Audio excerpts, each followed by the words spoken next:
Welcome back, Anomalies, to another chapter in the Pokemon Sapphire Nuzlocke. Today's video is on Chapter 3, so if you missed any of the previous chapters, you can check the description below for links to them, as well as the rules I'm following for this Nuzlocke. Without further ado, let's jump right into the adventure. I start off by sailing with Mr. Briny over to Slayport City, and then battling all of the trainers on the beach just outside the city, and once I had them all out of the way, I headed into the soda shack so I could defeat the 3 trainers in there and collect my soda pops. After the beach is finished, I head into the city so that I can heal my team, and then head for the shipyard to talk to the researcher who tells me to check the museum for Captain Stern. So I pay the 50 Pokédollars to head in there, I grab TM46 Thief from the grunt downstairs, and then I head to the second floor to talk with Captain Stern. While we are talking, we are ambushed by some of the Team Aqua grunts. The first grunt sends out a level 15 Carvanha, and Ghosty leads for me, starting the battle off with an Astonish, doing minimal damage and unfortunately not causing the flinch. And the Carvanha ends the round with a Bite. Round 2, I swapped Ghosty out for Blaze, and the Carvanha lands a Bite on Blaze for minimal damage. Round 3, Blaze leads off with a double kick, and it only takes one of the 2 hits to knock out the Carvanha and defeat the first grunt. The second grunt then comes to the battle and leads with a level 14 Zubat, and Ghosty again leads for me. Ghosty starts their battle off with a Fury Swipes, hitting twice and dropping the Zubat to half health. The Zubat then ends the round with a low damage Astonish. Round 2 starts off with Ghosty missing his Fury Swipes, and the Zubat landing another Astonish. On round 3 though, Ghosty managed to land 3 Fury Swipe hits, knocking out the Zubat and bringing out the Grunt's level 14 Carvanha. For the first round of their fight, I swapped Ghosty out for Blaze, and the Carvanha used a Focus Energy, essentially giving me a free swap in. But again, one of the 2 double kick hits on the next round was enough from Blaze to finish off the Carvanha, defeating the second Aqua Grunt. Once Team Aqua left and I go over and hand Captain Stern the parts, I continue on with my adventure and head up to Route 110 for my first encounter. And to my surprise, it's a Gulpin, and I actually forgot about this Pokemon, so once I lowered his HP and I captured him, I nicknamed him Gulpy. Once I got through the trainer battles on the south end of this route, and the trainer battles on the other side of Route 103's river, I headed back to Slayport to heal my team again, and then I headed up to May for my second rival battle. May started off with a level 18 Shroomish, and Flappy leads for me, and I accidentally started the battle off with a water gun doing minimal damage, but luckily the Shroomish went for a stun spore and it missed. Round 2, Flappy leads off with a wing attack, dropping the Shroomish just below half health, and again the Shroomish missed with another stun spore. One more wing attack from Flappy finished off the Shroomish though, and it brought out May's next Pokemon, a level 18 Numel.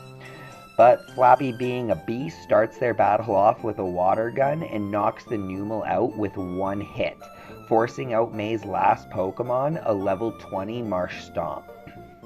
Flappy starts off this round with a wing attack, but unfortunately it does minimal damage to the Marshtomp, and Marshtomp ends the round with a bind. Round 2, I swap Flappy out for Ghosty, while the Marshtomp stores energy with its bind. Round 3, Marshtomp starts by unleashing its energy from the bind, but it failed since I did no damage to it, and Gulpy ends the round with a Poison Gas on the Marshtomp. I then swapped Gulpy out for Ghosty, and the Marshtomp landed a Mud Shot, dropping Ghosty down to 25 HP and lowering his speed. I then decided I should swap Ghosty out for Flappy, as I was anticipating another Mud Shot from the Marshtomp, but it used Water Gun instead, but only took 10 HP from Flappy. And at the end of this round, the poison damage did drop Marshtomp to half health.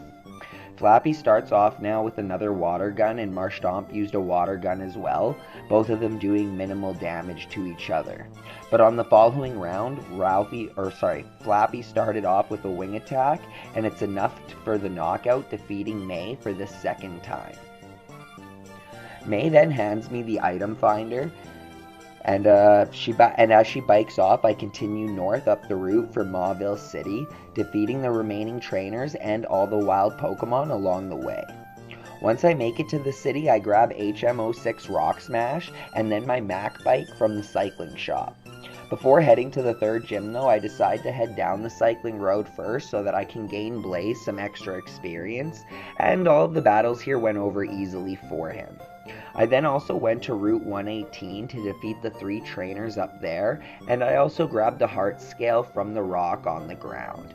Now it's time that I go and confront Wally, who's blocking the entrance to the third gym because he thinks he's ready to take this gym on.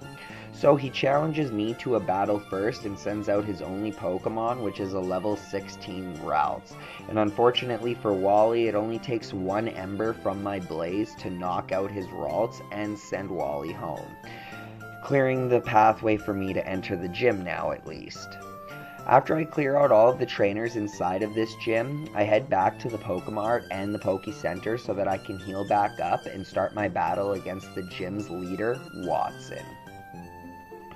Watson has a level 22 Magnemite lead for him, and Blaze leads for me, starting the battle off strong with a single Ember knocking out the Magnemite and bringing out Watson's next Pokemon, a level 20 Voltorb. Voltorb starts their battle off with a Sonic Boom, taking 20 HP from Blaze though, but Blaze ends the round with a double kick, almost knocking out the Voltorb. Watson then starts round 2 off by healing his Voltorb with a Super Potion, and Blaze brings the Voltorb back down to the same HP with another double kick. We repeated this again for round 3, so then on round 4 I swapped Blaze for Ghosty as I was anticipating another Super Potion from Watson, but the Voltorb used a Self-Destruct instead. Luckily though, this doesn't affect Ghosty as he's a Ghost type, and this brings out Watson's last Pokemon, a level 23 Magneton. Magneton starts their battle off with a Shockwave, leaving Ghosty at 8 HP, and Ghosty ends the round with a Nightshade, taking about a quarter HP from the Magneton. On round 2, since Ghosty's HP is so low, I swap him out for Blaze, and the Magneton lands another Shockwave, dropping Blaze to 15 HP. I decided here I had to leave Blaze in play though and take a chance for round 3, and luckily though, Blaze did outspeed the Magneton and landed a double kick, and the first hit was a critical hit, which knocked out the Magneton and defeated leader Watson.